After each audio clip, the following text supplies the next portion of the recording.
Bom dia, bom dia, bom dia. Maravilha. Tá aparecendo bem para vocês, né? Tá num tamanho bom.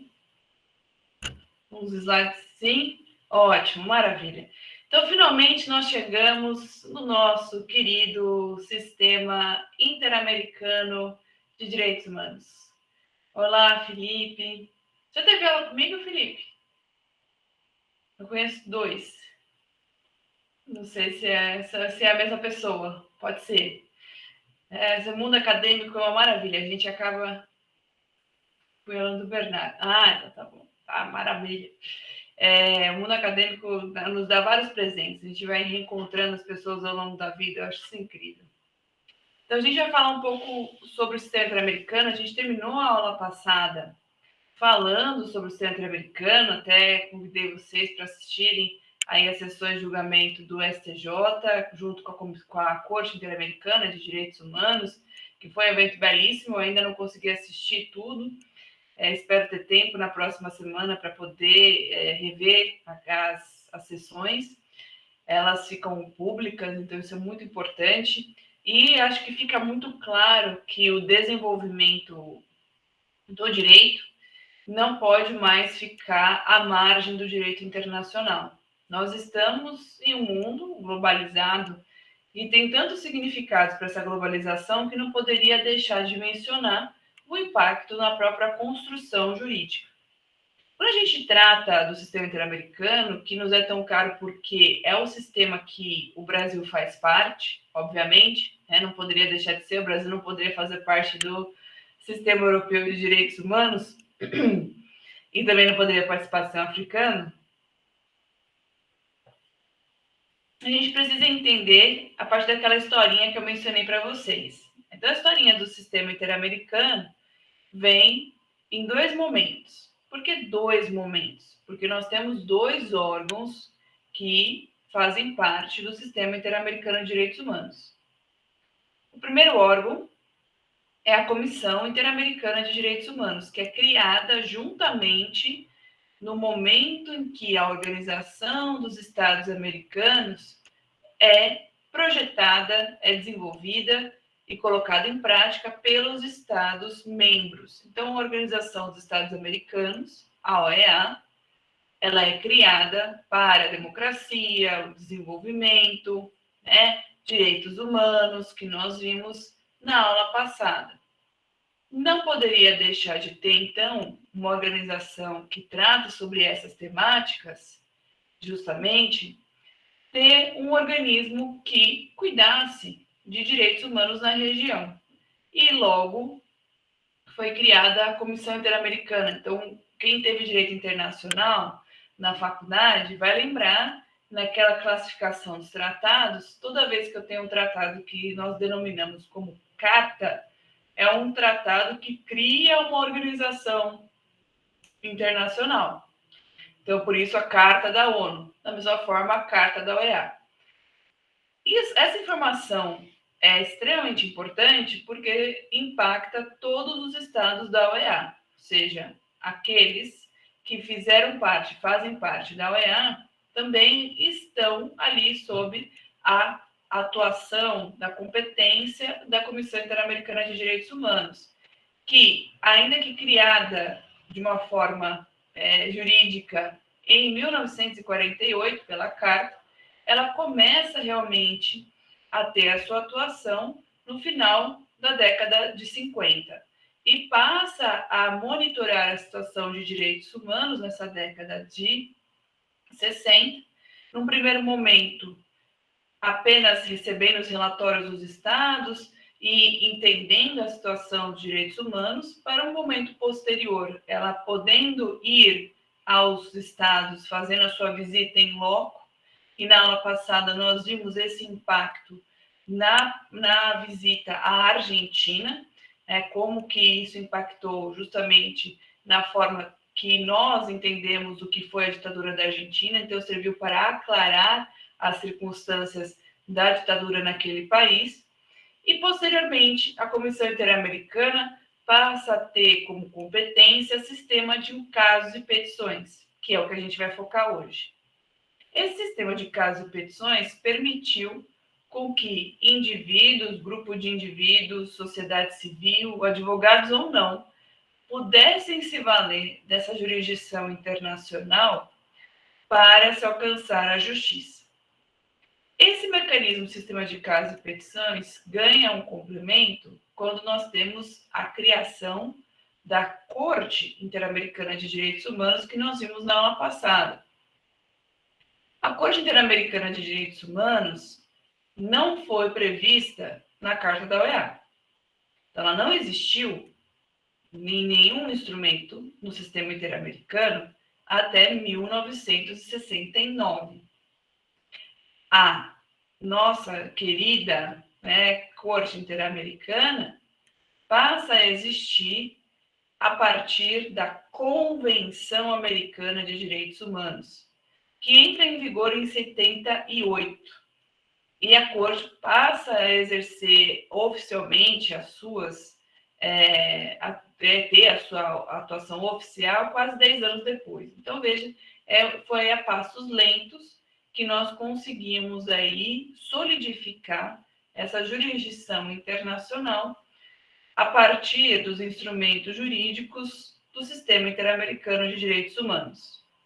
Com a criação da Corte Interamericana de Direitos Humanos, nós tivemos, então, uma forma bipartite, a como podemos enxergar o sistema de casos e petições. Por quê? Porque ao momento que eu crio a corte, eu vou ter uma cooperação e uma clara interação entre a Comissão Interamericana de Direitos Humanos e a Corte. Então, quando eu falo Sistema Interamericano de Direitos Humanos, deve ficar claro para todos e todas que eu estou me referindo à Comissão Interamericana de Direitos Humanos e à Corte Interamericana de Direitos Humanos. E, nesse sentido, não há como enxergar o sistema interamericano sem ser um sistema transformador de realidades que nós temos na nossa região.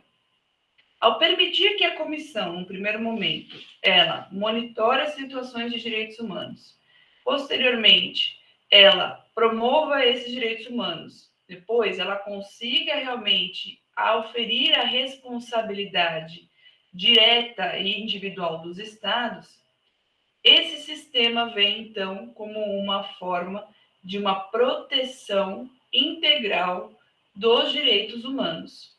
Então, o indivíduo, naquela fase de humanização do direito internacional que nós mencionamos no nosso primeiro encontro, esse indivíduo passa a ter de um papel passivo em que ele é objeto de regulação internacional para uma atuação ativa nesse direito internacional, que é justamente a possibilidade de exigir, no âmbito internacional, a proteção do seu direito ou a reparação do seu direito, caso ele tenha sido violado. E a gente vai entrar, então, aqui, justamente no como a gente vai poder apresentar. Então, alguns aspectos práticos que nós vamos ver.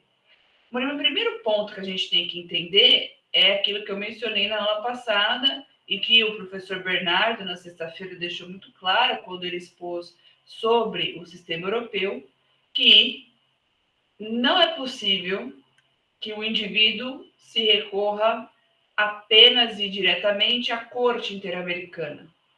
No formato que o nosso sistema existe, no sistema de casos e petições, eu tenho o indivíduo podendo acessar a Comissão Interamericana e a comissão podendo acessar a Corte Interamericana.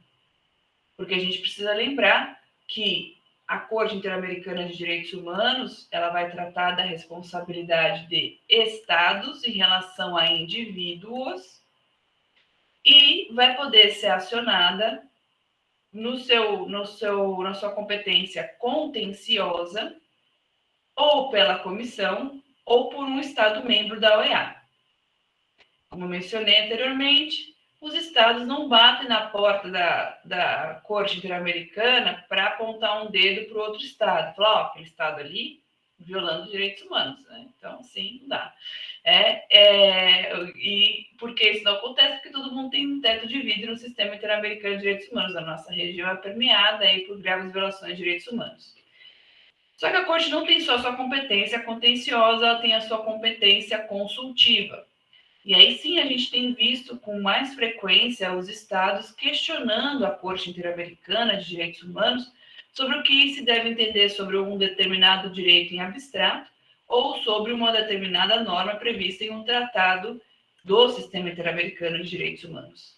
Dito isso, então, fica muito claro que a Corte ela é um mecanismo próprio do Sistema Interamericano que está atrelado ao sistema de casos e petições, mas ela tem requisitos para ser acionada e esses requisitos devem ser respeitados. Então, o que a gente vai ver agora, nesse exato momento, é como acionar a Comissão Interamericana de Direitos Humanos. Como é que eu faço um caso? Como é que eu posso peticionar para a Comissão Interamericana de Direitos Humanos? Até aqui tudo bem? Tudo claro?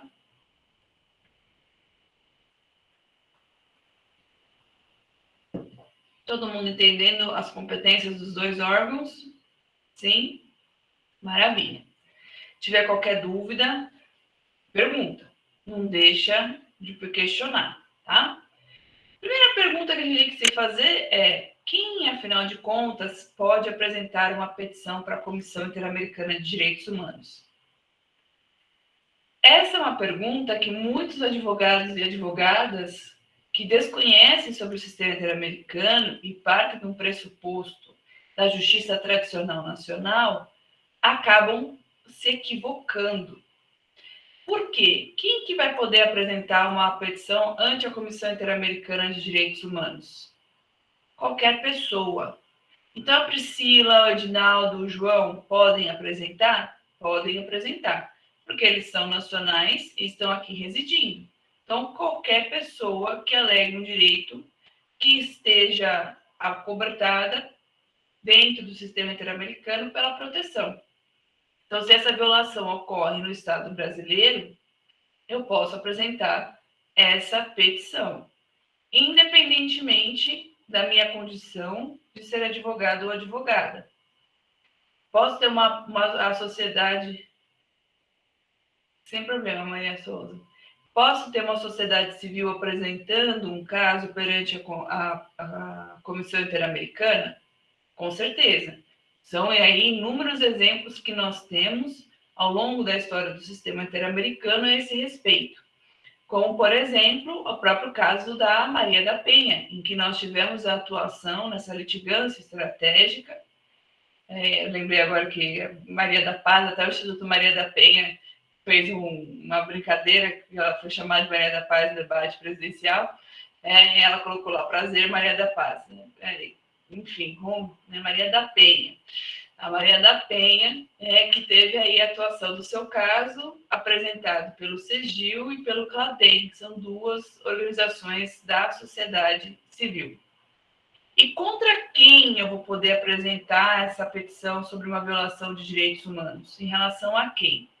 Em relação a um ou mais estados que são aí da OEA, então que fazem parte da OEA. Então aqui a gente está falando da comissão. Professor, em relação à corte, já é outro porém, porque dos 35 membros do sistema interamericano, da OEA, apenas 21 aceitaram a jurisdição contenciosa da Corte Interamericana de Direitos Humanos. Então, já traz aí um impedimento caso eu esteja diante de uma questão, de um caso em que eu tenha a responsabilidade desse Estado determinada pela Comissão Interamericana de Direitos Humanos, mas eu não tenho como levar esse caso para a Corte, porque esse Estado não aceitou a jurisdição da Corte. Mas todo mundo que faz parte da OEA vai poder ter aí a possibilidade de ter a sua responsabilidade auferida e determinada por meio de uma recomendação da Comissão Interamericana de Direitos Humanos. Os Estados Unidos, por exemplo, não fazem parte da jurisdição da Corte Interamericana de Direitos Humanos, obviamente, eles não aceitam nenhum instrumento que possa ter aí uma natureza de uma sentença juridicamente vinculante, E isso não impede que a Comissão Interamericana de Direitos Humanos atue de uma forma veemente em diversos casos estadunidenses. Um dos exemplos é em relação à pena de morte, então, diversas medidas cautelares que já foram apresentadas perante a Comissão Interamericana de Direitos Humanos para evitar que se leve ao indivíduo a pena de morte, em alguns casos com sucesso, outros casos nem tanto.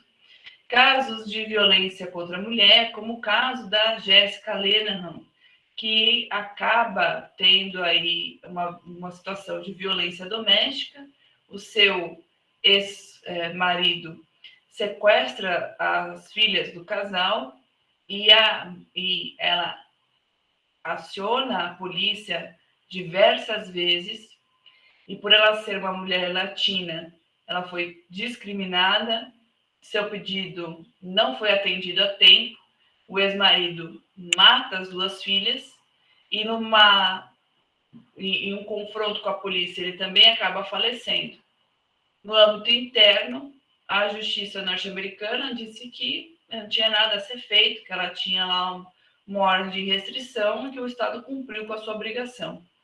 O caso, então, fica impune no âmbito interno, mas se torna um grande caso no sistema interamericano de direitos humanos, e expondo a responsabilidade internacional do Estado em caso de violência doméstica, e que se tornou também precedente de outros casos. Então, aí a importância de nós termos a atuação da Comissão Interamericana de Direitos Humanos no sistema de casos e petições.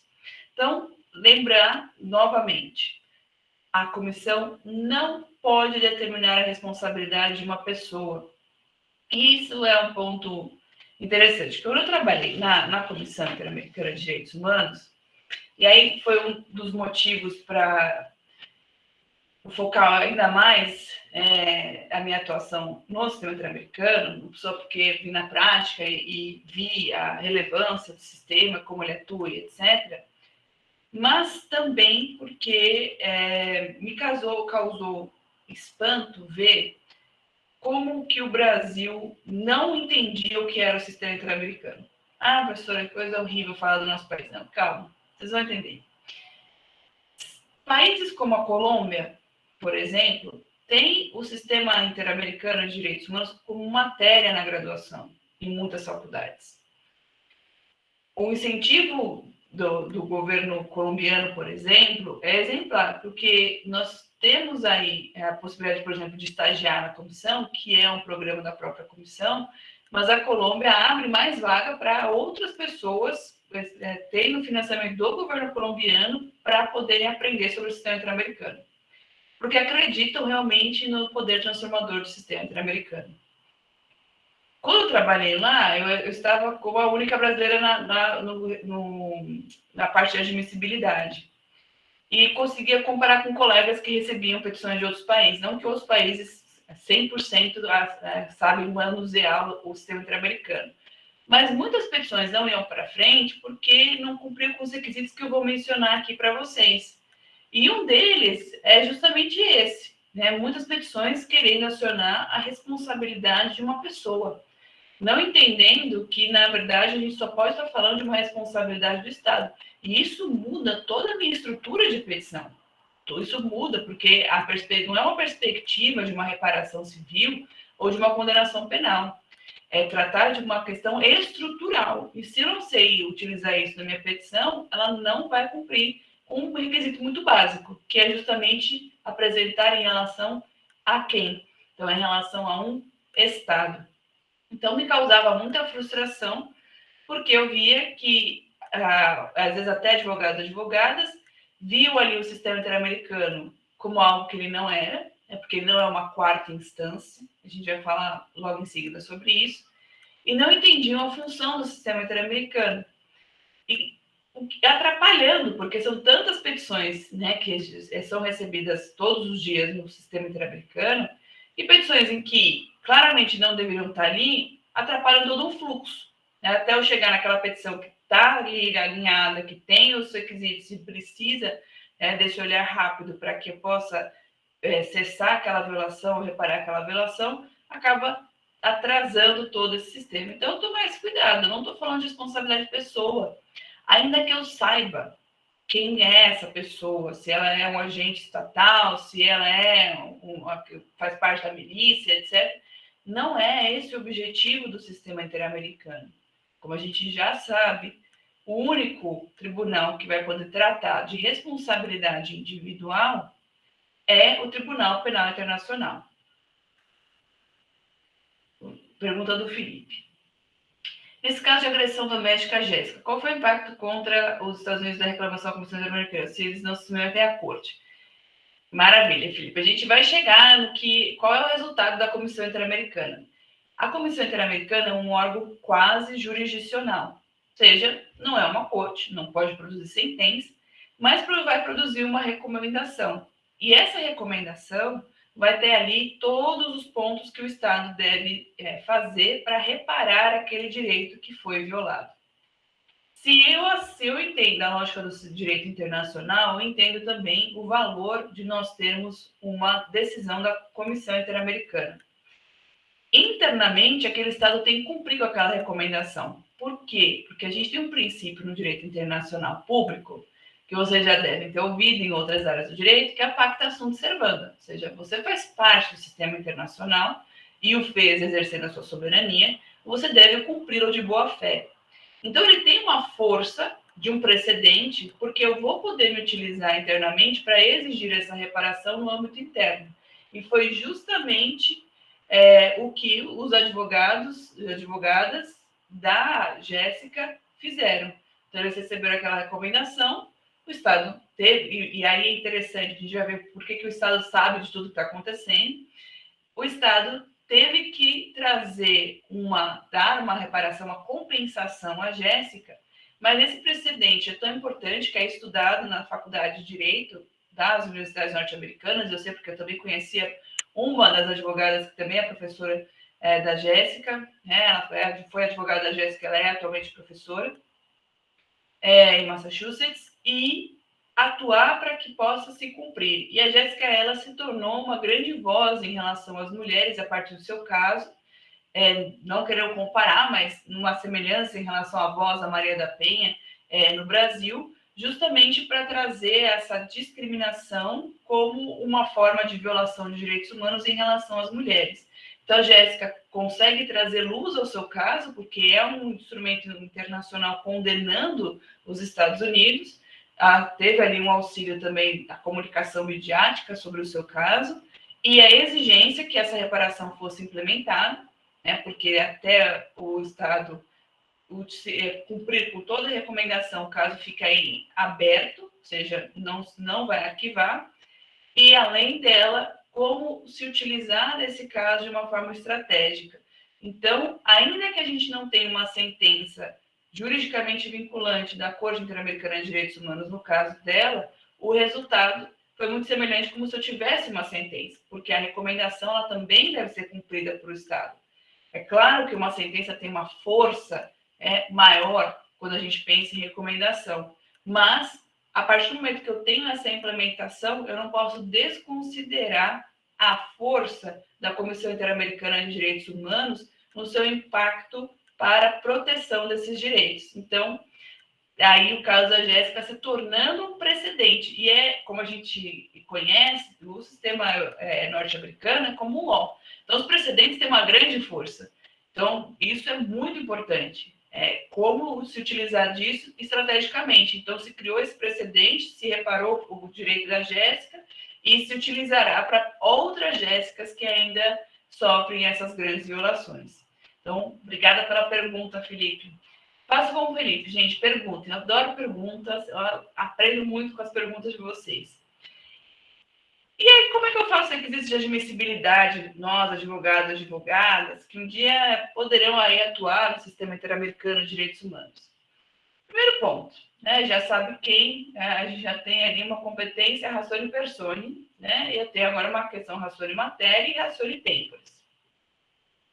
Primeira questão, além de eu saber contra quem e quem tem o seu direito violado, eu tenho que verificar se essa violação está contida em algum instrumento do sistema interamericano. Uma violação contida na Convenção Americana de Direitos Humanos, por exemplo. Mas não somente aqui, que aí eu faço esse grande parênteses. Porque eu mencionei no começo que os Estados Unidos eles não fazem parte, não aceitaram a Convenção Americana de Direitos Humanos, porque também não queriam aceitar a Corte Interamericana. Se eles não ratificaram a Convenção Americana de Direitos Humanos, qual foi a base para a Jéssica, por exemplo? Ou em relação ao Brasil, que demora até 1992 para ratificar a Convenção Americana de Direitos Humanos, e 98 que aceita a sua jurisdição. Como fazer com esses casos? No momento em que a OEA foi criada, a sua carta foi criada, os estados também votaram um instrumento importantíssimo, que faz parte do Corpus Iuris do sistema interamericano, que é a Declaração dos Direitos e Deveres do Homem, a Declaração Interamericana, muito semelhante à Declaração Universal dos Direitos Humanos. Então, esse instrumento ele dá a base para que eu possa exigir a responsabilidade de estados que fazem parte da OEA, ainda que eles não tenham ratificado a Convenção Americana ou outros instrumentos que o sistema interamericano já produziu. Então, eu preciso verificar, esse direito está contido em algum instrumento que esse Estado faz parte no sistema interamericano? Por exemplo, a Convenção para a Erradicação da Pena de Morte ou para o combate ao desaparecimento forçado, enfim, são diversos instrumentos que o sistema interamericano tem.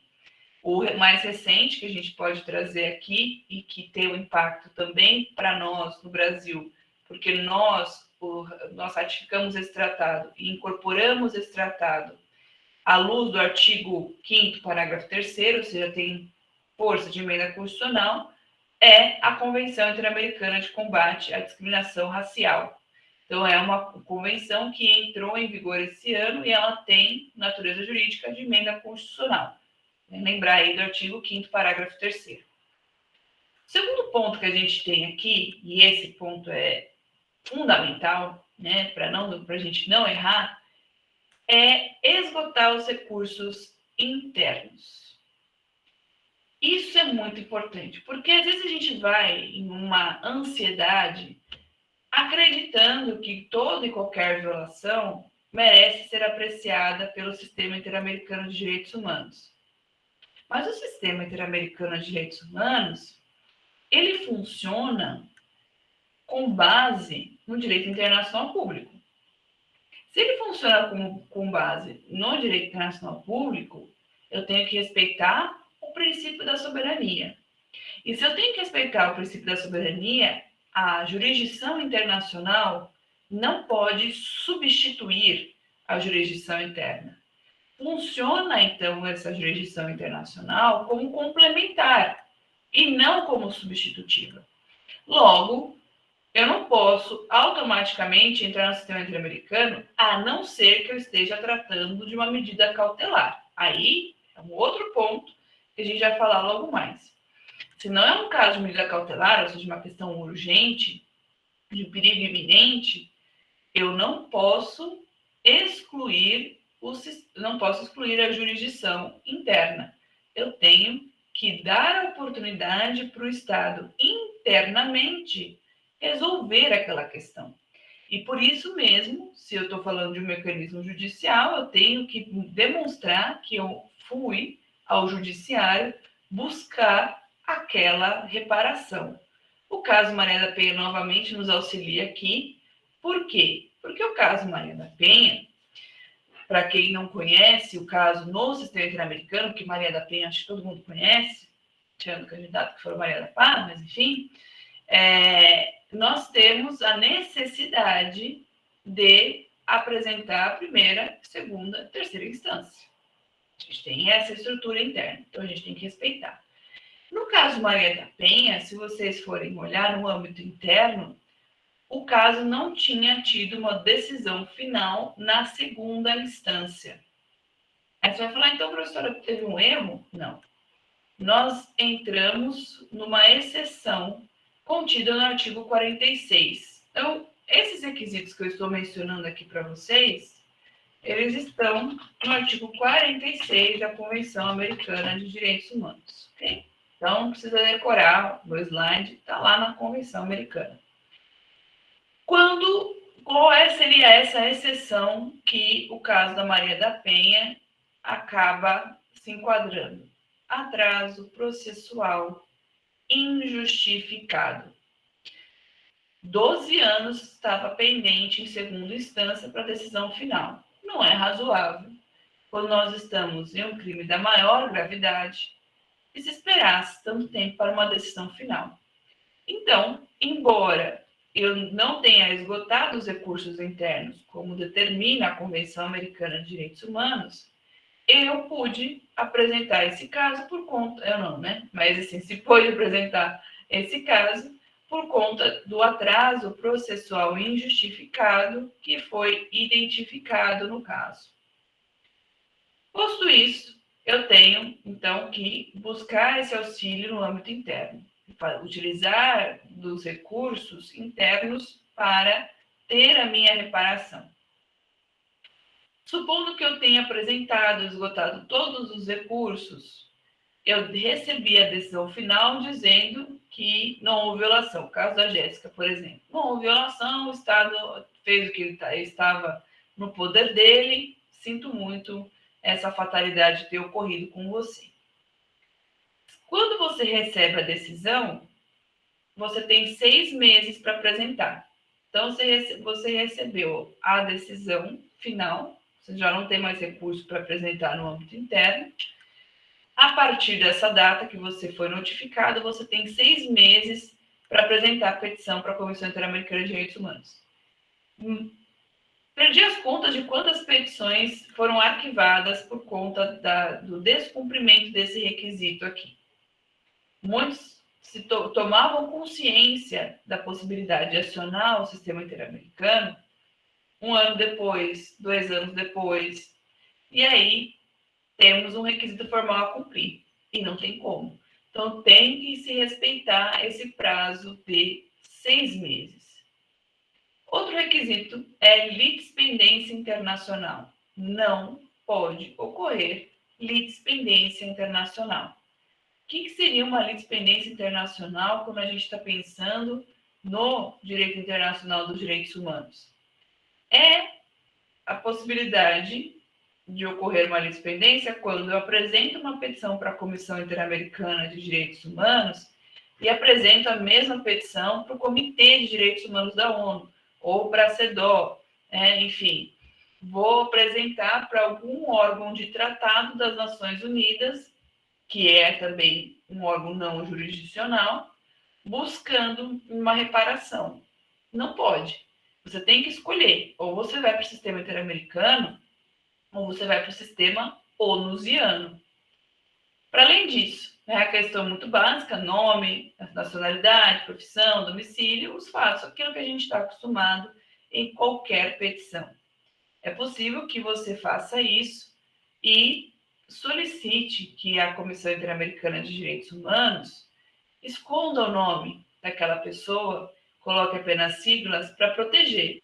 Se eu estiver falando de ameaça de morte por parte de agentes do Estado, dar esse nome para o Estado, logo no começo, pode levar esse indivíduo a ter aí outros problemas no âmbito interno. Então, eu tenho essa possibilidade de retirada do nome, proteger aquela pessoa. Então, esses são os requisitos formais. Para descumprir com esses requisitos, somente e quando eu puder me utilizar das exceções contidas no artigo 46. Ou seja, eu não tenho legislação interna no Estado a respeito disso. Não tem nenhuma legislação que vai proteger o meu direito violado. Não tem nenhuma, por exemplo, não tem nenhuma legislação interna que trate sobre tortura naquele determinado Estado, por exemplo. Então, não tenho nenhuma proteção ali, porque eu não tenho uma base de um direito material. Ou não tem nenhuma legislação que permita o recurso em relação àquela determinada decisão. Logo, não tenho o que fazer internamente. Posso, então, ir para o sistema interamericano. ou essa vítima não tem recursos à jurisdição interna ou tenha sido impedida de esgotá-lo. Esse impedimento pode se dar de tantas formas. Pode ser porque eu estou falando de uma pessoa da comunidade indígena que não teve uma tradução, o indivíduo em situação de vulnerabilidade econômica que não teve acesso a um defensor público. Posso estar falando daquele que está sofrendo ameaças, caso ele recorra no âmbito interno, ele vai ser morto. São diversas questões que podem aparecer aqui como uma exceção aos requisitos anteriores. Então, para além disso, o que mais a gente pode analisar no sistema interamericano, no sistema de casos e petições? Qual que é o meu objetivo com a apresentação da petição à Comissão Interamericana de Direitos Humanos?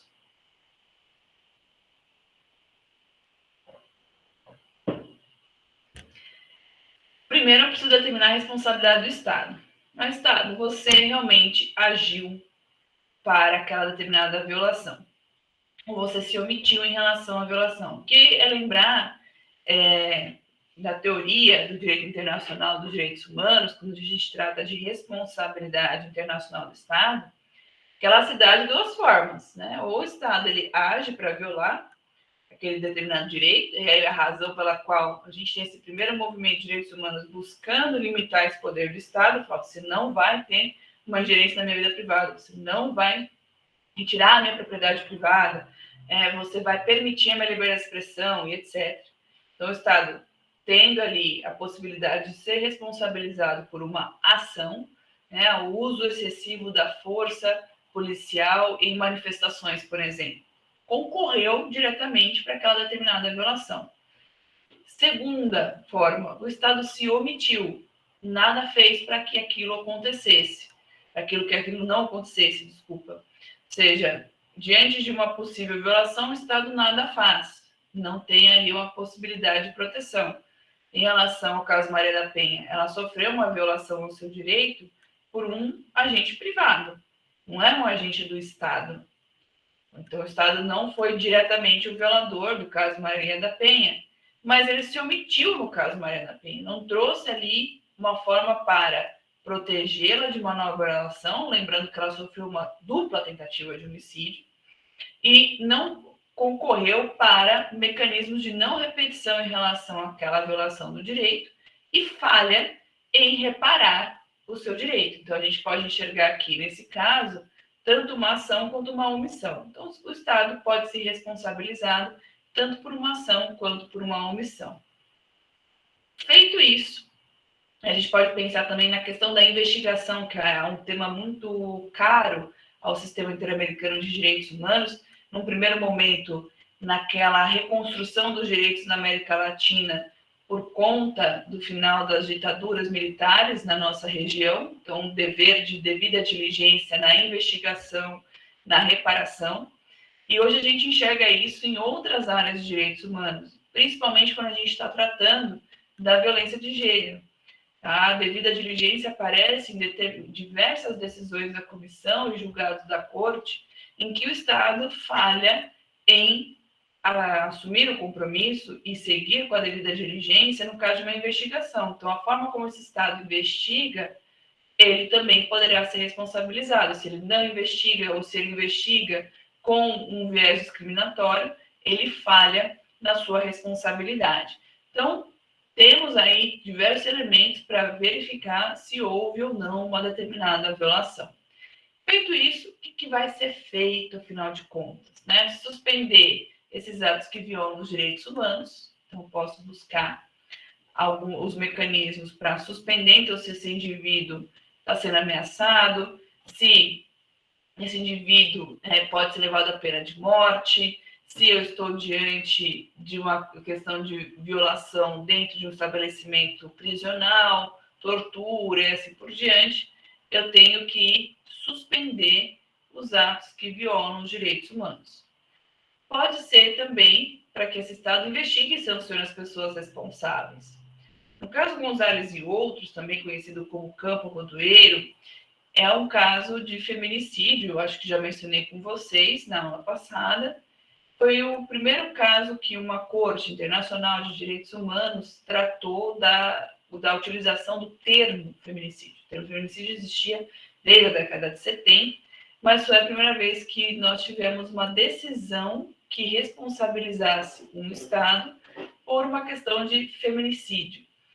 E, posteriormente, tivemos outros casos a esse respeito, como um dos últimos em que o Brasil foi condenado, que foi o caso Márcia Barbosa.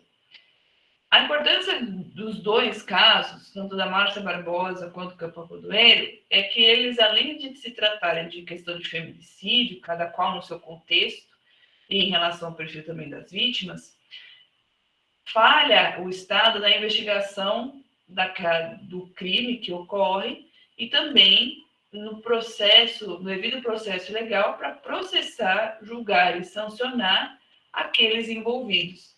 Quem tem o poder jurisdicional só pode ser o Estado. Então, se ele falha nisso, ele poderá ser responsabilizado no âmbito interno. Outro pedido que nós vamos fazer ao sistema interamericano, qual é a nossa intenção ali no sistema interamericano, é reparar o dano causado. Então, para além de criar mecanismos de não repetição, a gente vai ver o que significa esse princípio da reparação integral no sistema interamericano, quero reparar. E essa reparação vai além de uma reparação pecuniária. A gente vai ver isso logo em seguida. Pode ser também um pedido para buscar ali a introdução de mudanças no ordenamento jurídico daquele Estado. O caso Maria da Penha, de novo, um grande exemplo nesse sentido, dizendo ao Estado brasileiro que ele precisava ter uma legislação que tratasse especificamente de violência doméstica, que não se podia tratar dessa violação dentro do âmbito geral do Código Penal. Isso é incorporado posteriormente. Não sei se eu cheguei a mencionar, no caso Maria da Penha, na semana passada, é um caso em que o Brasil não se manifesta ao longo de todo o devido processo legal que ocorre na Comissão Interamericana, mas o caso não chega a ir à corte porque o Brasil, embora silencioso ao longo do processo, cumpre com aquelas recomendações. Pode ser também uma requisição de adoção de medidas e ações estatais, como treinamento de agentes públicos, construção de memoriais para as vítimas, a educação em direitos e assim por diante. Ou, em qualquer tempo, a gente pode ter a possibilidade de uma solução amistosa entre as partes. Isso não é um impedimento. Além dessa possibilidade, no sistema interamericano, que a gente está falando de petições, a gente tem situações de gravidade e urgência. As medidas cautelares, elas já estavam estabelecidas desde a Convenção Interamericana de Direitos Humanos sobre desaparecimento forçado. Ou seja, desaparecimento forçado é uma grave violação de direito. Vocês sabem o que significa desaparecimento forçado, juridicamente? Não é sequestro. Como a gente vê no Código Penal. O que é o desaparecimento forçado? A resposta não sei também é possível, viu, gente? Mas silêncio não, né? Não me deixem aqui sozinha. Estamos aqui em 23 pessoas. Alguém tem que falar. Sim, sabem o que é? Ou preciso tratar sobre o que é o desaparecimento forçado?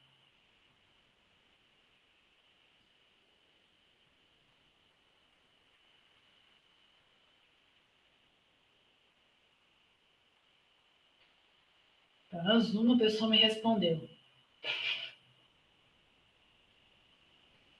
Obrigada, gente. Agora mais. Ótimo. Desaparecimento forçado é muito mais do que a privação da liberdade de alguém. O desaparecimento forçado é uma tática política, principalmente em governos ditatoriais e autocráticos, para silenciar a sociedade. Quando eu vou me utilizar desaparecimento forçado, eu não quero uma recompensa financeira ou não estou punindo um determinado indivíduo por questões pessoais. Então, diferentemente do sequestro, né, do cárcere privado, que nós estamos falando do âmbito privado unicamente, aqui no desaparecimento forçado, há ali a contribuição ou a omissão do Estado. Se a gente lembrar das ditaduras na América Latina, o desaparecimento forçado ocorria com muita frequência. Aquele que tinha uma oposição ao direito internacional, né, se tivesse uma oposição ao direito de uma forma ou de outra, uma oposição ao direito posto, ou seja, AI-5, né? Aquele que tivesse uma oposição àquele governo, fizesse um barulho, ele iria desaparecer. E desaparecer é mais forte do que o homicídio. Porque quando uma pessoa desaparece, você deve ter visto isso na Comissão Nacional da Verdade ou em outros relatórios de países que passaram por ditaduras, tantas pessoas morreram e tantos estão desaparecidos. A incerteza do que aconteceu com aquela pessoa causa uma angústia muito maior. Porque você não sabe se aquela pessoa está viva, se ela está morta, se ela está sendo torturada, se ela está sendo submetida a um trabalho escravo. O que aconteceu, qual foi o destino daquela pessoa. Então, o desaparecimento forçado, uma grave violação de direitos humanos, que vai para além do direito à vida, e vai além do direito à vida daquela pessoa que desapareceu de uma forma forçada, porque envolve amigos e familiares que sofrem com a incerteza do destino daquela pessoa, ao mesmo tempo que impõe medo, porque você não sabe o que aconteceu com aquela pessoa e talvez você possa ser o próximo. Então, você acaba silenciando uma sociedade por esse medo. Então, o desaparecimento forçado foi o primeiro caso da Corte Interamericana de Direitos Humanos, 1986, que é o caso Velasco Rodrigues versus Honduras, em que ali o desaparecimento forçado de Velasco Rodrigues, e até hoje não se sabe, né, o Estado foi responsabilizado, mas não se tem notícia do que efetivamente aconteceu com Velasco Rodrigues, e que mostra justamente que era uma tática utilizada pelos governos de então e de muitos governos até hoje para silenciar indivíduos e não permitir com que se tenha acesso à verdade. Então, é uma violação de direitos humanos que acaba violando outros direitos. Não seria nesse caso, João Gabriel. João Gabriel pergunta, poderia ser o caso de uma ação do Estado falsamente atribuindo crimes a uma pessoa? Não, porque aqui necessariamente a pessoa desaparece. Ela some. Ela é retirada e claramente, ou por agentes estatais, no caso do Velasco Rodrigues era muito claro que eram agentes estatais envolvidos, ou com a anuência do Estado para que esse desaparecimento ocorra. Então, a pessoa não é só atribuir um crime, não se enquadraria como desaparecimento forçado. Desaparecimento forçado é retirar esse indivíduo da sociedade, punir o indivíduo e a sociedade com o seu desaparecimento. Então, entra em um outro aspecto. Há aí um viés o que une o que você mencionou com o desaparecimento forçado é justamente a questão política. Como se comprova esse desaparecimento forçado pelo Estado? Como se comprova qualquer crime, né? Quando você tem ali provas que demonstram que o indivíduo desapareceu, porque ele era contrário, claramente tem indícios de que há uma atuação do Estado. No caso do Velasco Rodrigues, tinham testemunhas que tinham visto ele sendo colocado em um carro, né, num carro que claramente seria do Estado, e ele desaparece desde então. No Chile, por exemplo, essa prática era tão comum no governo Pinochet, que quando passava o carro, que tirava as pessoas e as pessoas desapareciam, havia uma instituição, até ficar assim quando eu lembro, porque eu fui no Memorial de Direitos Humanos de Santiago, tinha uma instituição que dava com avisar aos familiares que aquele indivíduo tinha desaparecido. Você tem uma instituição para lidar com isso, né? Então a pessoa desaparecia, ela gritava o nome dos familiares na rua para alguém levar para essa instituição, para alguém falar com o familiar daquela pessoa. O desaparecimento forçado ele pode ser uma parte tanto do corpo nunca voltar, mas, por exemplo, no momento que eu tenho uma investigação, esse corpo pode aparecer. O Desaparecimento forçado é uma violação de direitos humanos que ela é continuada, ou seja, a partir do momento que ela ocorre, até o momento que eu tenho esclarecimento dos fatos, é uma violação que continua. Isso permitiu, por exemplo, que no caso Guerreiro do Araguaia, nós tivéssemos a competência da Corte Interamericana por um fato que ocorreu antes do Brasil ter ratificado a própria Convenção Americana, porque pelo desaparecimento forçado daquele momento, pela não investigação, se entendeu que havia uma violação de direitos humanos continuada, que chegou até o ponto que o Brasil tinha ratificado a Convenção Americana, permitindo que a Corte atuasse nesse sentido. A questão dos conflitos humanos, por exemplo, o caso Salvador se mostra ausente na proteção da população indígena através da justificada demarcação de terras. Já ensejou até, Júlia, já ensejou. Até, por exemplo, a questão da proteção da população indígena na questão da Covid foi objeto de medida cautelar na Comissão Interamericana de Direitos Humanos. Então, a questão dos conflitos da população indígena frequentemente está na pauta da Comissão Interamericana de Direitos Humanos. Então, sim, e se continuar, vai ficar. Mas vamos ver, né? Porque a demarcação é para. Vamos ver o que o STF vai fazer. Mas é possível para esse outro ponto também. Mas a questão da população indígena já foi de diversos casos. Até a questão dos Yanomamis já foi objeto de petição antes do Brasil ratificar a convenção, e também do povo Chucuru, em que houve uma construção que afetou a população indígena, e essa construção foi autorizada pelo governo brasileiro, e o governo brasileiro foi considerado responsável pela violação dos direitos da população indígena. Manuela, inclusive advogados desapareciam na época da ditadura, sim. Né? A própria questão de um caso famoso na Corte Interamericana foi o caso de Vladimir Herzog, em que ele no primeiro momento, ele desaparece, né? Ele é levado para o DOI-CODE, fica lá alguns dias, ele falece em função das torturas que foram infligidas nele, e a notícia que você tem é que ele se matou no DOI-CODE, né? E claramente isso foi uma deturpação da verdade, e o caso chega ao sistema interamericano, na comissão, o Brasil é considerado responsável, mas não cumpre, e o caso, então, é levado para a Corte Interamericana. Então, o desaparecimento forçado, ele é um caso de urgência, por isso mesmo que desde a Convenção Interamericana de Desaparecimento Forçado já tinha essa possibilidade de exigir uma medida cautelar. Porque quanto mais tempo eu demoro, menos chance eu tenho de recuperar ou saber a verdade do que aconteceu com aquele indivíduo. Então, diferentemente, de novo, do sequestro, cárcere privado, a circunstância do desaparecimento forçado, ela é política. Até quando a gente pensa nas questões da população indígena, nós tivemos alegação ao longo dos anos de líderes da população indígena que desapareceram forçadamente, e não se soube até hoje onde eles estariam.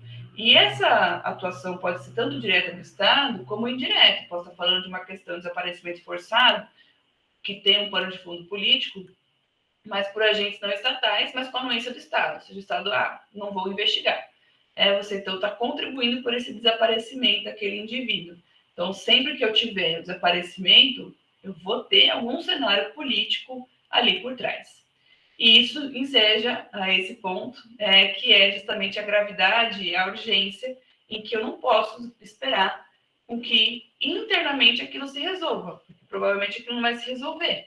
Então, eu posso eu pedir essa medida cautelar no Sistema Interamericano de Direitos Humanos. Até em relação ao Bruno e ao Dom, que desapareceram, e aí não desaparecimento forçado, mas que tinham desaparecido na Amazônia, antes se descobriu o que realmente tinha acontecido com eles, né, se é que a gente consegue dizer que sabemos tudo o que aconteceu com eles, as organizações da sociedade civil apresentaram uma petição ao Sistema Interamericano de Direitos Humanos requerendo uma medida cautelar. Mas não foi a tempo, eles já tinham, infelizmente, falecido naquele momento. Então, a medida cautelar é da mesma maneira como a gente enxerga no âmbito interno. Ou seja, eu preciso ter uma situação de gravidade e urgência e que vai ser apresentada diretamente pela parte interessada, né, ou pelo seu representante, ou a comissão, no momento de uma análise de uma petição, pode perceber que, na verdade, aquilo deveria ser objeto de uma medida cautelar. Ou seja, precisa atuar agora. esse direito vai perecer. E a ideia é sempre que essa medida seja adotada, ela tem que ser a última ratio, porque o prazo de resposta do Estado e a força que essa medida cautelar tem vai trazer a ela requisitos muito fechados. Então, tem que ser para prevenir danos irreparáveis às pessoas ou objeto do processo, né? Ou seja, por exemplo, posso dar uma medida cautelar, como a gente teve, no caso da construção de Belo Monte. Ainda que eu esteja falando da vida de pessoas, da população indígena afetada por aquela construção em que se alegou naquela medida cautelar que não havia os requisitos suficientes para se comprovar qual seria a extensão do dano ambiental e que aquela construção já estava afetando a população ribeirinha e indígena ao redor, o Estado deveria paralisar aquela construção e refazer e demonstrar quais seriam os reais impactos. Então, eu estou falando tanto do direito à vida como outro objeto ali do processo. Ocorre que, nesse caso, da medida cautelar que foi concedida, o Estado brasileiro não só deixa de cumprir em 2011 com essa medida cautelar, como se comporta de uma forma extremamente contrária ao próprio direito, dizendo que não vai cumprir e acaba punindo o sistema interamericano com essa, não entendendo nada da lógica do sistema interamericano, e tenta punir o sistema americano deixando de contribuir, porque todos os estados têm que contribuir financeiramente. Enfim, né, um caso que mostra a medida cautelar, mas infelizmente que mostra também que o Estado brasileiro nem sempre sabe se portar na sua condição de Estado na comunidade internacional. Então, nesses casos de gravidade e urgência, a comissão vai poder pedir que se adote essas medidas para que os danos irreparáveis sejam prevenidos, que proteja esse direito à vida, que proteja esse meio ambiente, essa saúde e a integridade. Então, a gente enxerga nas medidas cautelares 4 direitos, né? O direito à vida, o direito à saúde, o direito à integridade física e psicológica, e a questão do meio ambiente como objeto de medida cautelar no sistema interamericano. E aí, eu tenho bastante coisa para falar com vocês, quando que a comissão não vai poder ajudar? E essas informações estão no próprio site da comissão, que também eu acho que é um ponto importante. Professora, como é que eu mando uma petição para a Comissão Interamericana? Não precisa inventar a roda, não precisa enviar uma carta para Washington. Entre no site da Comissão Interamericana de Direitos Humanos, que lá vai ter um formulário em que você vai preenchendo um formato de petição para você apresentar a sua petição eletronicamente. Então, a comissão não vai poder se pronunciar em relação a um Estado que não seja parte, não vai poder oferecer um advogado, uma advogada, por isso mesmo ele também não exige que você seja advogada. Não vai poder fornecer ajuda financeira, nem obrigar um Estado a dar trabalho para uma pessoa, e não vai poder impedir. Não, vou colocar de uma outra forma. A questão da migração. A comissão não pode obrigar um Estado a receber o indivíduo, né, a conceder o asilo político, mas a comissão vai poder olhar para a responsabilidade internacional desse Estado quando ele tratar de uma forma indigna esses refugiados ou aqueles solicitantes de refúgio. Um caso que se tornou até objeto de um relatório da Comissão Interamericana foi as fronteiras dos Estados Unidos, né? O tratamento das crianças pelos Estados Unidos. Isso se torna um grande documento do sistema interamericano. Então, ainda que eu não possa obrigar um Estado, porque isso faz parte da sua soberania, eu posso tratar justamente de outros aspectos. Então, se eu solicitei refúgio e eu não tive não pude apresentar uma petição no âmbito interno para não ser deportado, enfim, isso eu vou poder tratar, porque eu estou falando devido processo legal. Mas obrigar o Estado a receber sim ou não, isso não é possível. Ela não pode determinar a concessão somente a recomendação. Porque ela não é o Estado, então só o Estado pode fazer isso, mas vamos supor que o indivíduo esteja claramente enquadrado como refugiado e um determinado país deporte aquele indivíduo, está levando ele para o local onde ele está sofrendo graves violações aos seus direitos. Aí o Estado está violando o direito internacional, aí ele pode ser responsabilizado. Pergunta Thalita, a comissão poderia ser acionada de graves danos ambientais? Sim, como já foi, por exemplo, no caso de Belo Monte. Então, a comissão pode ser acionada, e aí, para quem gosta dessa área de meio ambiente como eu, recomendo fortemente a leitura da opinião consultiva número 23 de 2017 da Corte Interamericana de Direitos Humanos, que vai falar justamente qual é a responsabilidade dos estados em relação à proteção do meio ambiente. Claro que, como eu estou falando de um sistema de direitos humanos, aqui se trata de direito ambiental a partir do viés de direitos humanos, ou seja, quanto que esse meio ambiente ecologicamente equilibrado é um direito que deve ser resguardado, é um direito fundamental e que, se há uma violação a esse direito, há uma violação a outros direitos. Então, eu preciso proteger o meio ambiente porque ele é base de outros direitos. Porque no âmbito internacional, nós não temos uma corte que seja só do meio ambiente. Então, sim, é possível, e isso tem sido utilizado com muita frequência, tanto no sistema interamericano quanto no sistema europeu, a possibilidade de litigar o meio ambiente a partir dos instrumentos de direitos humanos. Maria, um caso que tenha acontecido antes de um país ser membro da OEA, pode ser tratado após sua entrada? Não, ratione temporis. Então, se eu tenho uma violação de direitos humanos que aconteceu na década de 70 e se encerra ali, não é um caso de desaparecimento forçado, nada. Se encerrou ali, eu não posso posteriormente apresentar esse caso.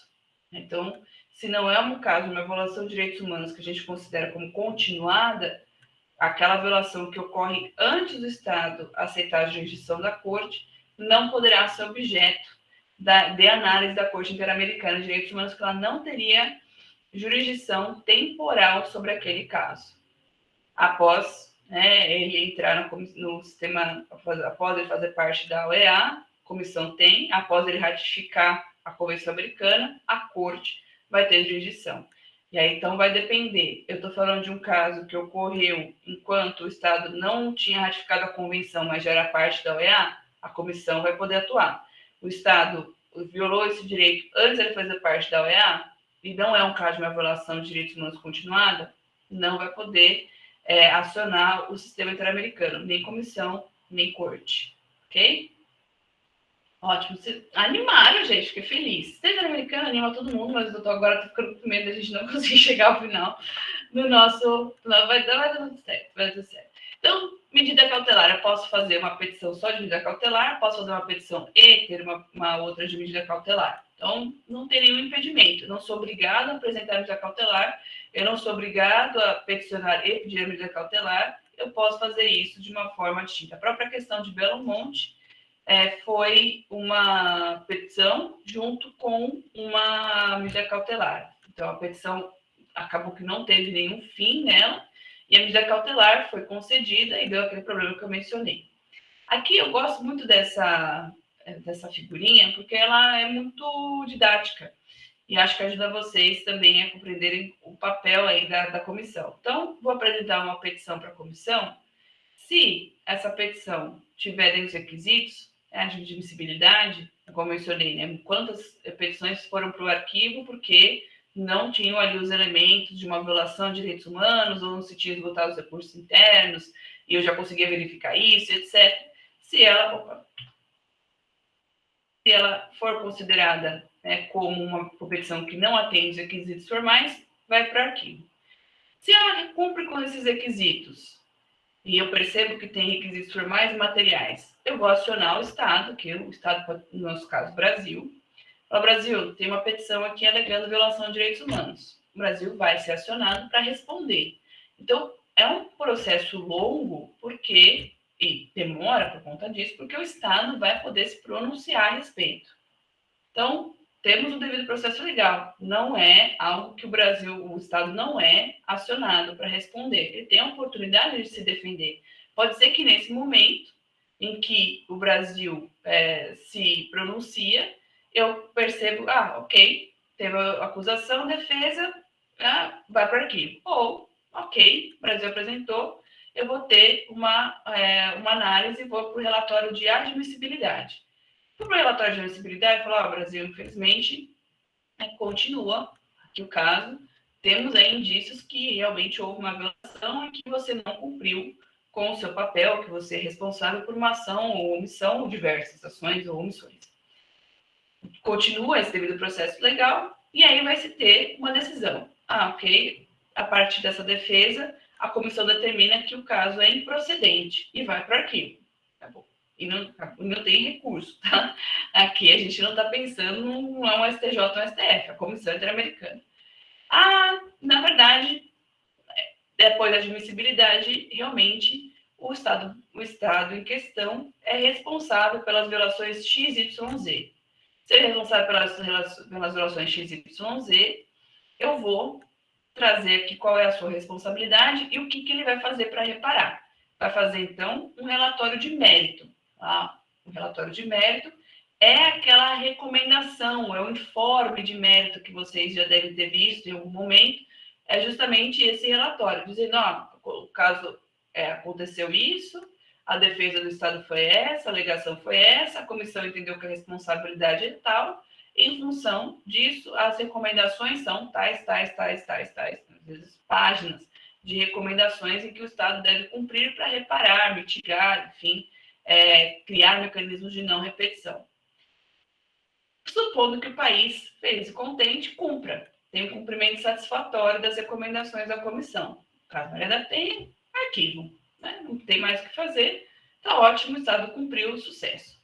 Estado não cumpre, né? O Estado não cumpre, e aí a gente tem duas possibilidades.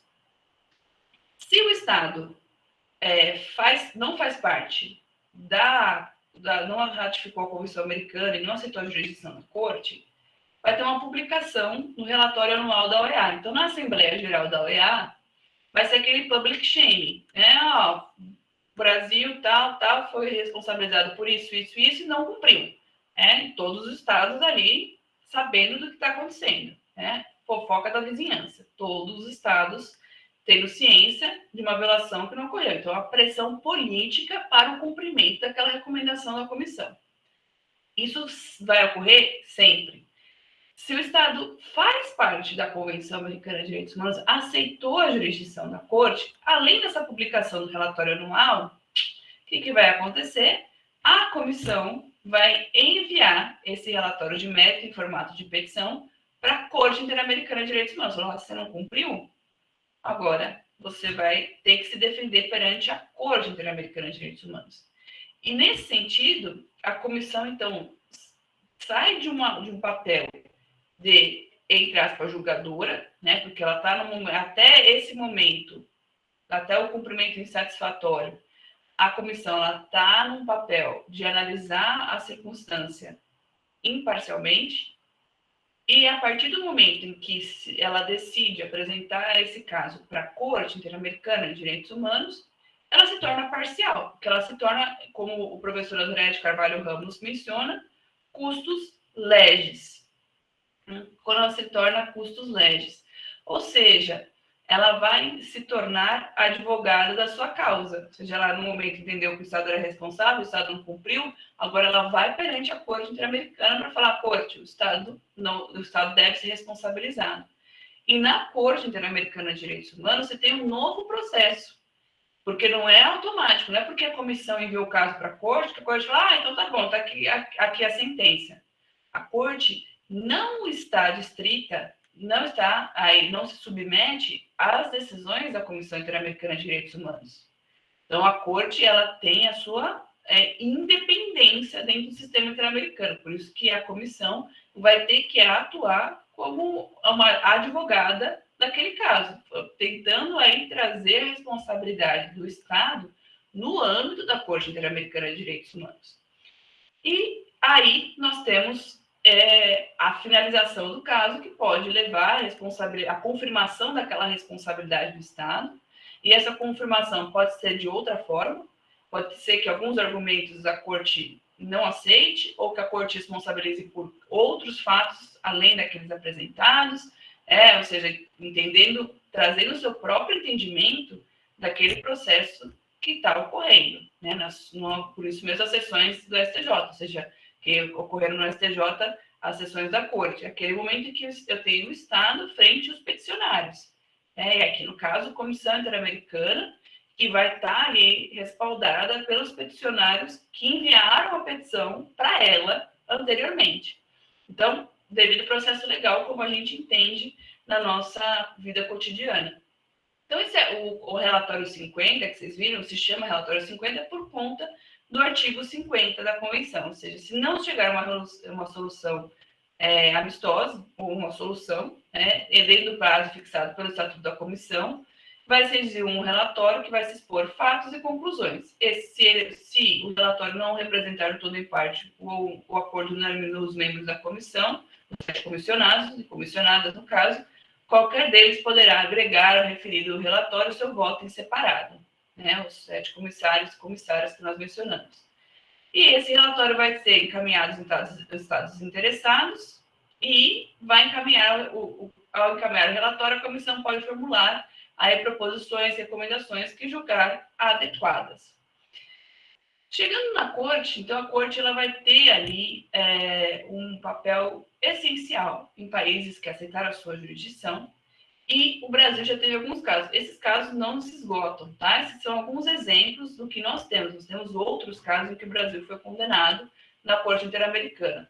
Mas para demonstrar que desde o decreto legislativo que aprova e reconhece a jurisdição da Corte, permitiu que nós tivéssemos casos como Ximenes Lopes, Favela Nova Brasília, Fazenda Brasil Verde, Márcia Barbosa, Gomes Lund, Vladimir Herzog e outros na Corte Interamericana, em que o Estado ali considerado como responsável por aquelas violações.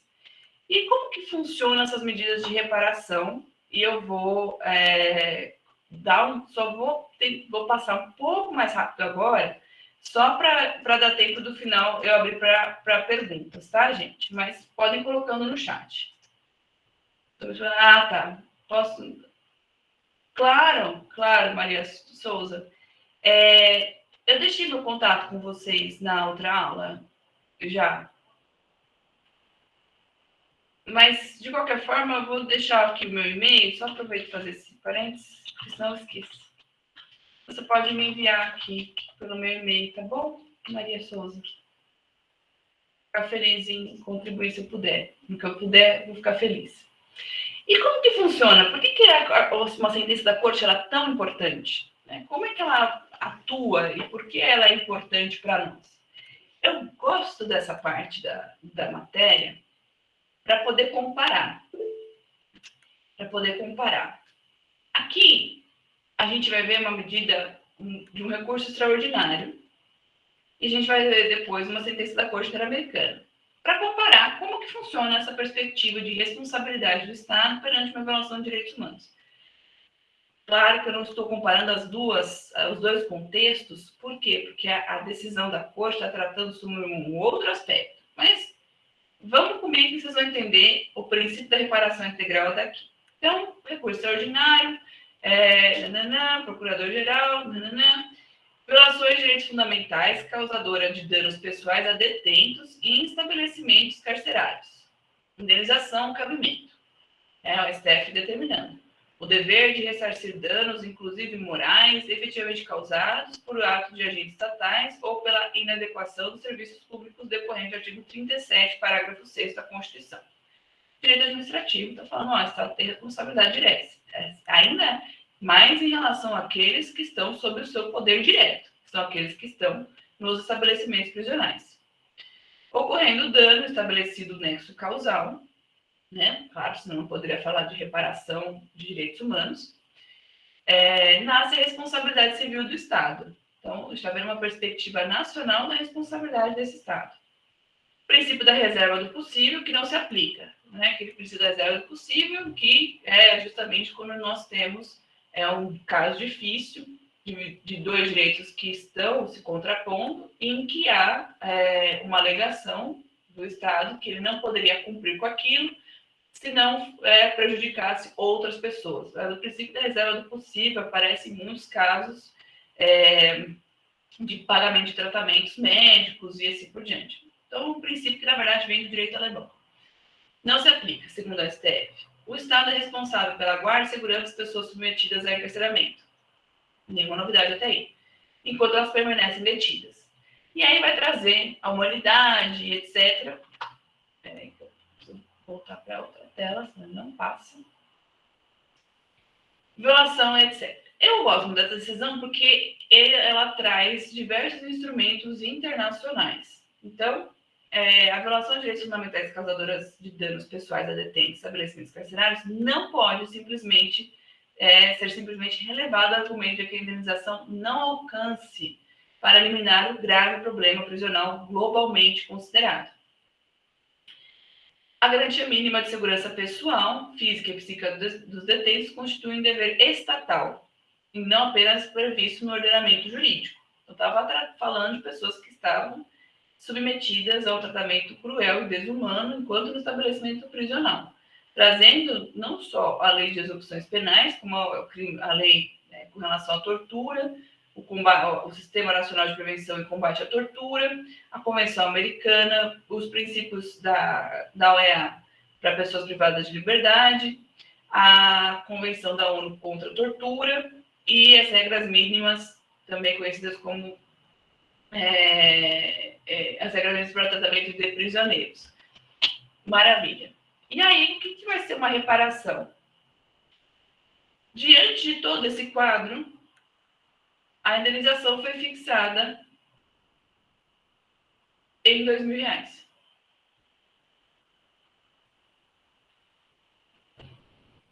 É complicado. Porque indeniza. Será que isso repara? Será que uma indenização repara? Será que essa é a lógica quando a gente pensa em violação de direitos humanos? Não que não se tenha que indenizar monetariamente, eu acho que se deve. Mas será que essa é a única forma que a gente tem para reparar as graves violações de direitos humanos? E aí a gente vai agora para o direito internacional, verificar como que isso acontece.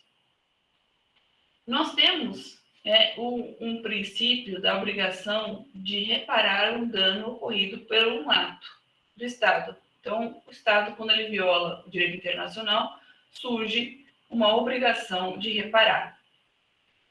A Corte Interamericana, quando ela trata sobre essa questão e desenvolve ao longo da sua jurisprudência, vai trazer que, para que eu possa reparar, eu tenho que identificar quem seriam esses beneficiários. Quando eu penso em uma vítima, é só aquela vítima. Quando eu penso numa questão ambiental, quem que está sendo afetado por aquela violação às normas ambientais? Então, eu preciso identificar as vítimas daquele caso. No caso Cautona Bonavides, que é um caso de tortura ocorrida no Peru, o indivíduo foi torturado, não foi morto, se torna um peticionário no sistema interamericano e tem ali a sua petição aceita e o Estado peruano condenado. E um dos aspectos que foi levado em consideração em relação a essa vítima foi que no momento em que esse indivíduo teve o desaparecimento dele, ele foi torturado, ele foi impedido de terminar a sua faculdade. E o trauma foi tão grande que ele não conseguiu retomar os seus estudos até então.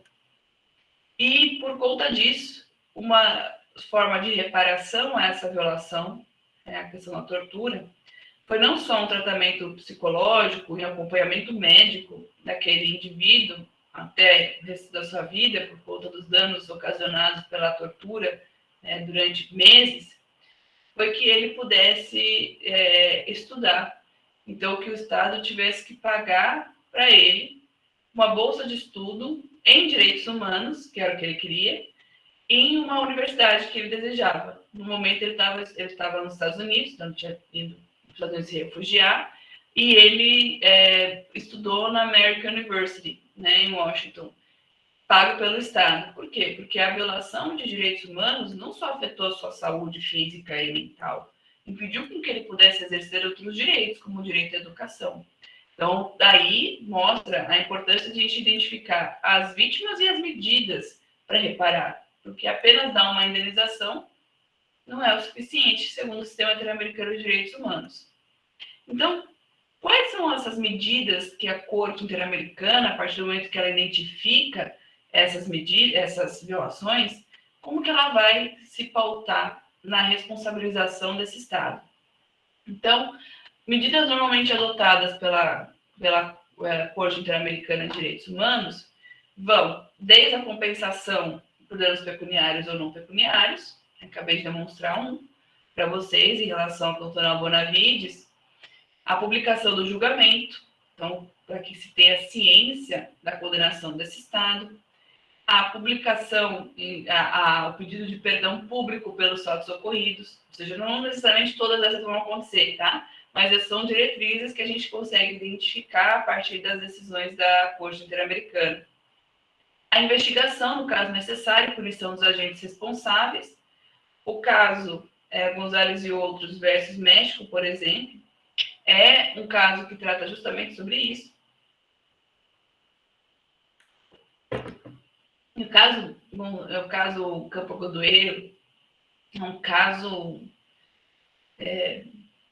muito marcante no direito internacional, porque no momento em que ele ocorre, em que se verifica que não houve ali o respeito à investigação necessária,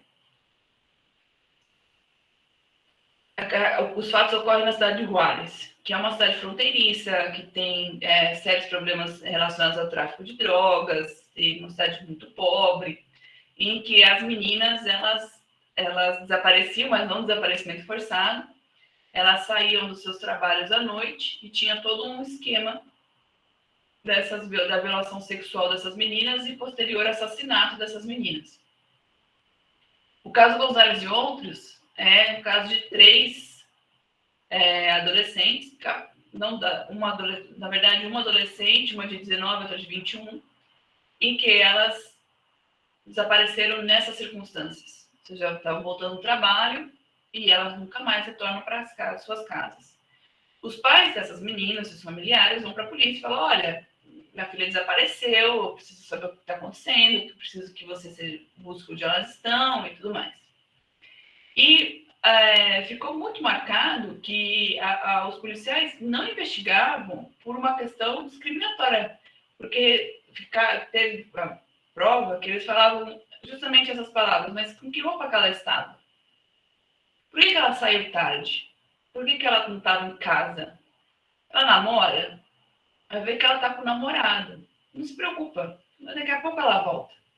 E esse tempo, né, em que se utilizava desses aspectos, esses estereótipos discriminatórios, impediu que se soubesse o que realmente estava acontecendo. E quando começa essa investigação, se descobre que esse Campo Godoeiro era, na realidade, um cemitério de mulheres.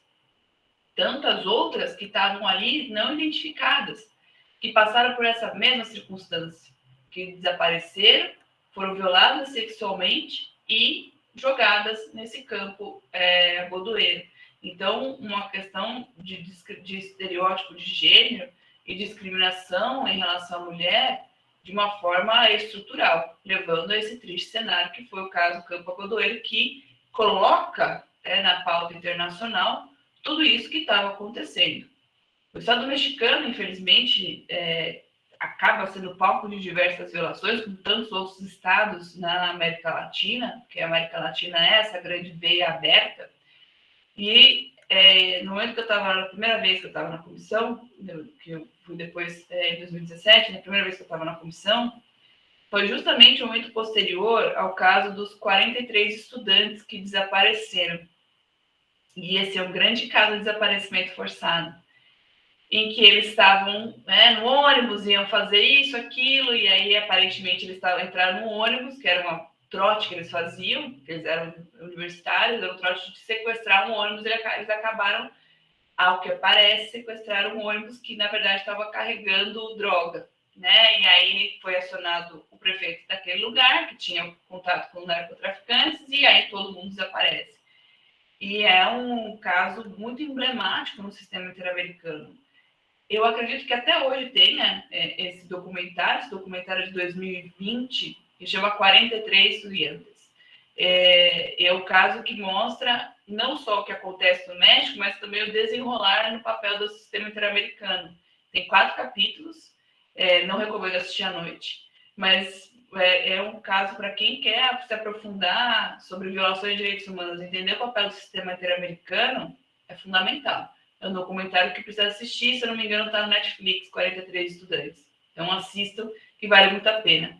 E esses 2 casos, em relação ao Estado mexicano, vão ilustrar essa responsabilidade do Estado em investigar. O Estado, você falhou. Logo, se o Estado falha aqui, eu preciso que você faça aqui na nossa decisão. Então, o Estado fica obrigado a investigar e punir aqueles responsáveis.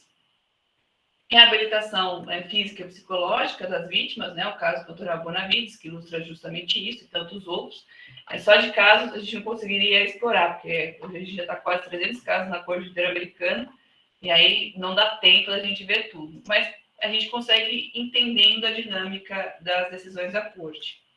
Restituições de terras, né? Ou seja, a questão da população indígena, que o colega perguntou. Frequentemente a gente tem casos, tanto na comissão quanto na Corte, em que um dos aspectos da responsabilidade internacional é que se restitua essas terras que foram retiradas. É que se tem eventos em homenagem a essas vítimas, então construção de memoriais em relação a essas vítimas, mudança legislativa, inclusão de treinamento de agentes públicos, que se solte detentos, quando eles estão presos indevidamente, implementação de programas sociais na área da educação, bolsa de estudos, aí no novo caso, o cantor Bonavides ilustrando esse caso, reconstrução de casas e centros de serviços sociais. Então, são alguns exemplos. E isso vem dos princípios de Van Boven, desculpa, que as formas de reparação se dividem em restituição. Então, quando eu penso em reparação integral de direitos humanos, eu tenho que entender que eu estou falando de uma restituição, de uma compensação, de uma reabilitação, de uma satisfação desses direitos. Por exemplo, o direito à educação, que não foi alcançado, eu preciso satisfazer esse direito. E garantias de não repetição. Eu diria a vocês que o objetivo final, quando a gente pensa na responsabilidade internacional de um Estado em relação a graves violações de direitos humanos, o objetivo final, e para alcançar esse objetivo, eu ter restituição, compensação, reabilitação e satisfação, seria as garantias de não repetição. Esse seria o objetivo final. Porque a ideia é que um dia a gente não precise de tantos mecanismos para analisar a responsabilidade do Estado em relação à violação de direitos humanos, que esses direitos sejam já plenamente efetivados.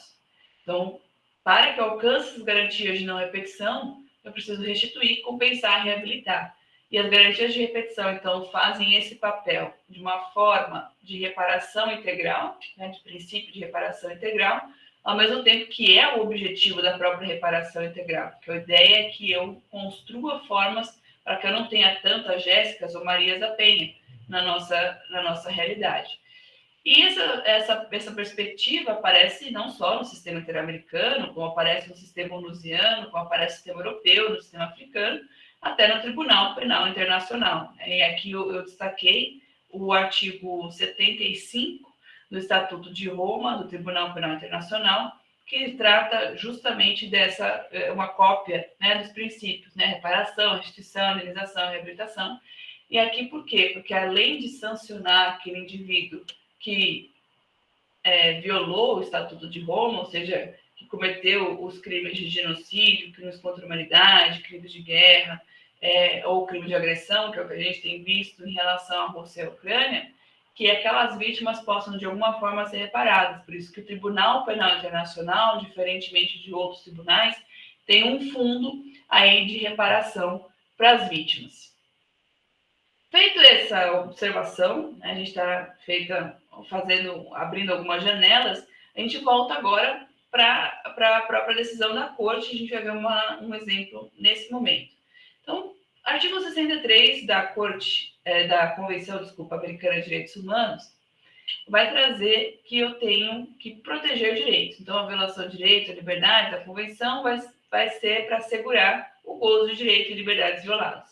Essa é a base normativa para que eu defenda o princípio da reparação integral. Então, é daqui que eu vou buscar a responsabilidade do Estado, mas eu buscar essa responsabilidade do Estado para que se repare aquele direito violado. E esse direito violado vai ter algum limite, né? A gente pode enxergar algum limite nesse princípio dessa reparação integral?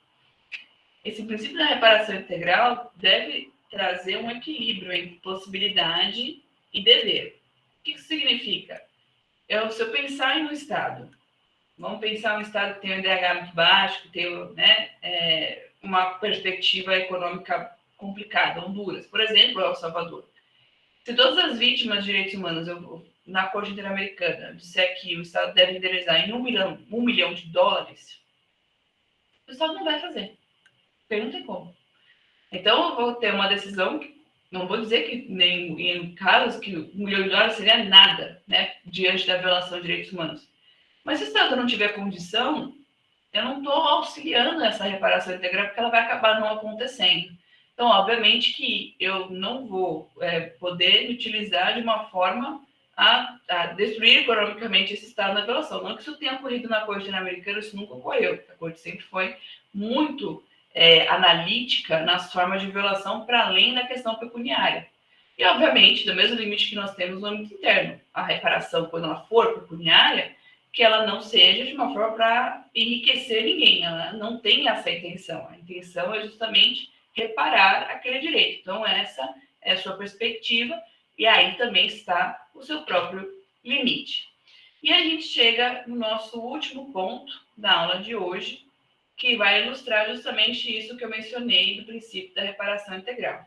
É um outro caso, agora um caso envolvendo a Colômbia, que é o caso do Pueblo Belo Massacre, que é o massacre de Pueblo Belo versus Colômbia, e esse caso de uma responsabilidade internacional de desaparecimento forçado, execução extrajudicial de um grupo de uma comunidade que se chamava Pueblo Belo, eles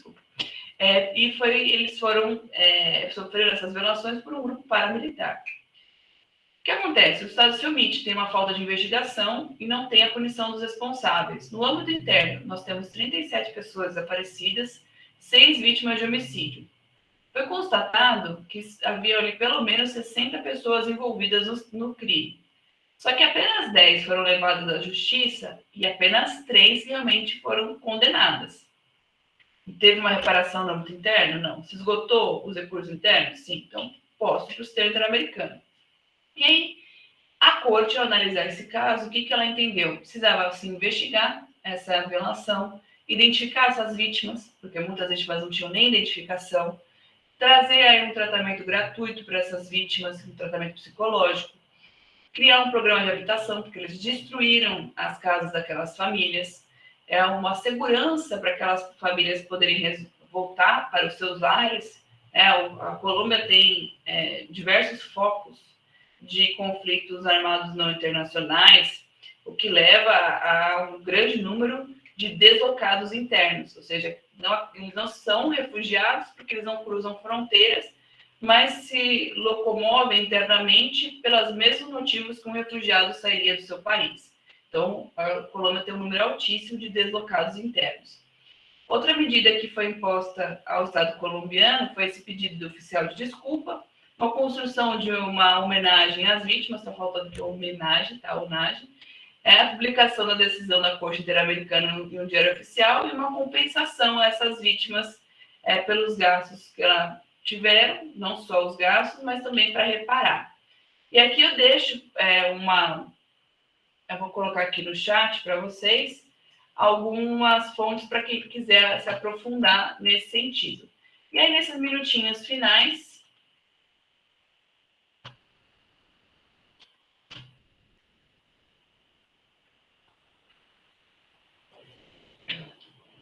é isso mesmo, os jovens. Mas no Netflix, se eu não me engano, estava 43 estudantes o nome do documentário. Mas se você colocar 43 jovens ou os 43 estudantes, vai aparecer com certeza.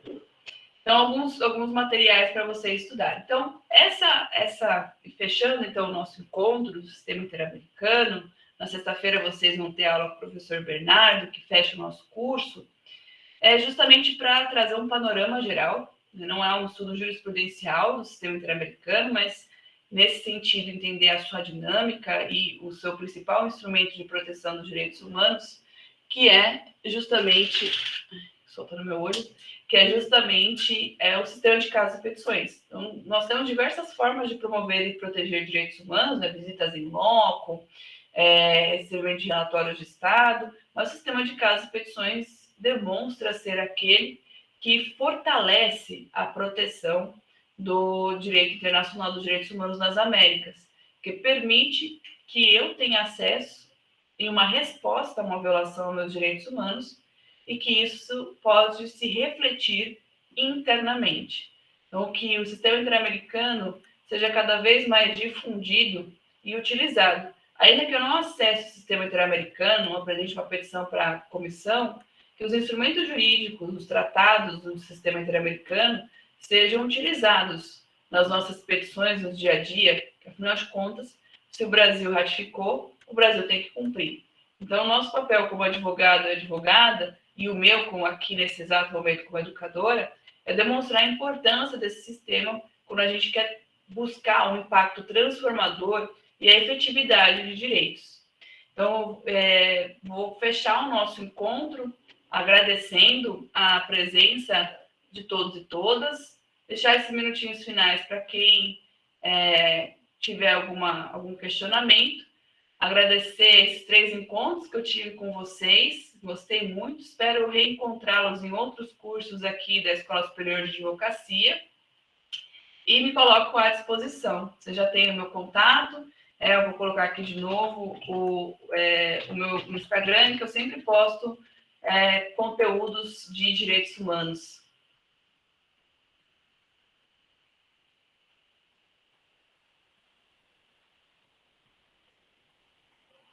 Obrigada, pessoal. Sem dúvidas, foi super claro, então? Todo mundo entendeu? Comissão, corte.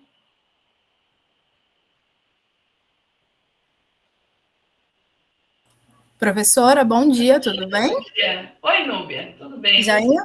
Não, é só para agradecer, que eu adorei muito. Tinha algumas informações que a senhora passou que eu ainda não tinha estudado, então teve muitas novidades, né? E muito obrigada pelas explicações. Imagina, é Sucesso sempre. Obrigada para você também. Espero reencontrá-la em breve.